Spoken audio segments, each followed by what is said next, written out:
नमस्कार दोस्तों। आज की हमारी कथा है सोया भाग्य। आइए चलते हैं कथा की ओर। एक व्यक्ति जीवन से हर प्रकार से निराश था। लोग उसे मनहूस के नाम से बुलाया करते थे। एक ज्ञानी पंडित ने उसे बताया, तेरा भाग्य फला पर्वत पर सोया हुआ है, तो उसे जाकर जगा ले तो तेरा भाग्य साथ हो जाएगा। बस फिर क्या था, वो चल पड़ा अपना सोया भाग्य जगाने। रास्ते में जंगल पड़ा तो एक शेर उसे खाने को लपका। वो बोला, भाई मुझे मत खाओ, मैं अपना सोया भाग्य जगाने जा रहा हूँ। शेर ने कहा, तुम्हारा भाग्य जाग जाए तो मेरी एक समस्या है, उसका समाधान पूछते लाना। मेरी समस्या ये है कि मैं जितना भी खाऊं, मेरा पेट कभी नहीं भरता। हर समय पेट भूख की ज्वाला से जलता रहता है। व्यक्ति ने कहा, ठीक है। आगे जाने पर एक किसान के घर उसने रात बिताई। बातों ही बातों में किसान को पता चला व्यक्ति अपना सोया भाग्य जगाने जा रहा है। किसान ने भी कहा, मेरा भी एक सवाल है, अपने भाग्य से पूछकर उसका समाधान लेते आना। मेरे खेत में मैं कितनी भी मेहनत कर लूँ, पैदावार अच्छी होती ही नहीं। मेरी शादी योग्य एक बेटी है, उसका विवाह इन परिस्थितियों में कैसे कर पाऊँगा। व्यक्ति ने कहा, ठीक है। और आगे जाने पर वो एक राजा के घर मेहमान बना।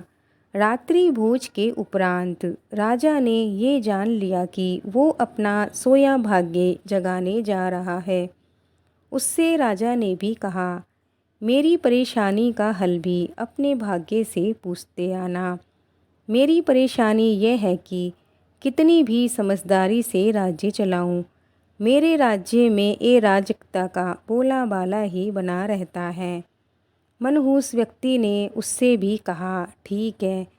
अब वो पर्वत के पास पहुंच चुका था।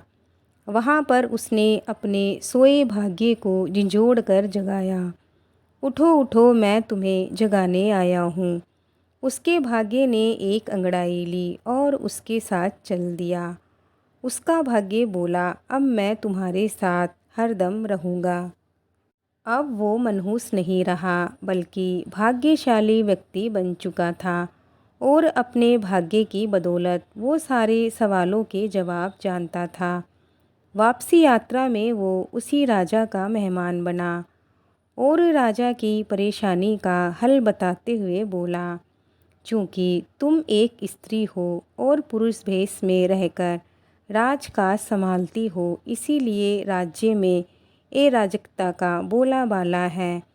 तुम किसी योग्य पुरुष के साथ विवाह कर लो, दोनों मिलकर राज्य भार संभालो तो तुम्हारे राज्य में शांति स्थापित हो जाएगी।